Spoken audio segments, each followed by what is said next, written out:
င်္ဂလာပါရှင်ဒီနေ့မှာတော့ရေကြီးအောင်လုံနည်းလေးကိုတိဆက်ပြမှာပဲဖြစ်ပါတယ်ရှင်အရင်ဆုံး prompt ကိုနှိပ်ပါမယ်ရှင်နှိပ်ပြီးရင်တော့ဒီဟာလေးကိုနှိပ်ပါမယ်နှိပ်ပြီးရင်တော့ follow ဆိုတဲ့ဟာလေးကိုရှာမယ်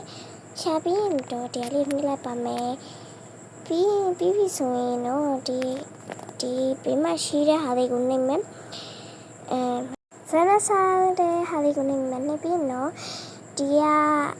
wine အပေါင်းဆိုတာလေးကိုနှိပ်ပါမယ် wine အပေါင်းဆိုတာလေးကို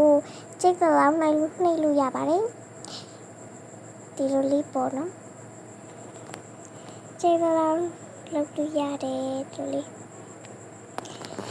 လိုလေးလုပ်ပြီးပြီဆိုရင်တော့ x အပေါင်းလေးကိုနှိပ်ပါမယ် x အပေါင်းကကြတော့ဒီလို download ဖြစ်သွားတာပေါ့နော် x အပေါင်းလေးကိုနှိပ်မယ် x အပေါင်းလေးကိုနဲ့ကျဲထားအောင်နှိပ်ပေးပါမယ်ကျဲပြီးတော့ဟိုဘက်ကိုဆက်ကြည့်မယ်တိတ်မကျဲသေးဘူးမကျဲသေးဘူးနော်ပြီးအဲ့လိုလုပ်ပြီးပြီဆိုရင်တော့ z အပေါင်းလေးကိုနှိပ်မယ် z အပေါင်းလေးကကြတော့ဒီလိုလေးလုပ်ထားပါနော် z အပေါင်းလေးကရေကိုပေါ့နော်အဲ့လိုမျိုးလေးလုပ်ထားတာပါ z အပေါင်းလေးကကြတော့ဇက်အပေါင်းလေးကစားပါလို့ဇက်အပေါင်းလေးကိုလည်းကိုကြိုက်သလိုနှိပ်လို့ရပါတယ်ဒီလိုမျိုးလေးဖြစ်နေတယ်ပေါ့နော်ဇက်အပေါင်းလေး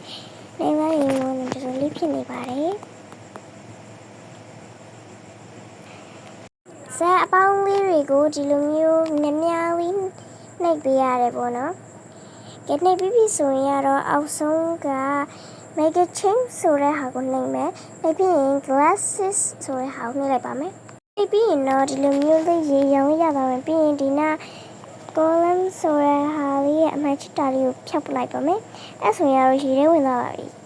ဒီလိုလေးပေါ့နော်ရေထဲဝင်သွားပါပြီ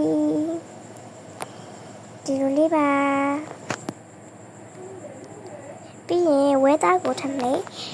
ပြီးရင်ဒီ heavy rain ကိုနှိပ်လိုက်ပါမယ်heavy rain ကိုနှိပ်လိုက်ရင်တော့ဒီလိုမျိုးမိုးရွာ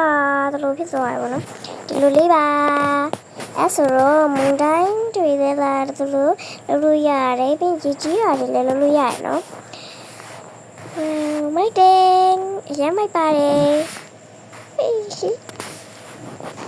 ဒီခမမိုးတွေကိုလည်းတက်ပြီးတော့အကူကြီးတောင်းတာတို့လူမျိုးလေးတွေလည်းစောကစားလို့ရတယ်ပေါ့နော်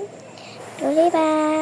အားလုံးကိုကြည့်ရှုပေးတဲ့အတွက်ကျေးဇူးတင်ပါတယ်ရှင်နောက်ဗီဒီယိုလေးမှာလည်းဒီလိုမျိုးစိတ်ဝင်စားစရာအကူရာပုံမြင်လေးတွေနဲ့ tutorial လေးတွေကိုကြည့်ကြည့်ရင် like and subscribe လုပ်ကြပါဦးနော်အားလုံးပဲနောက်ဗီဒီယိုမှာတွေ့ရမယ်အားလုံးပဲတတား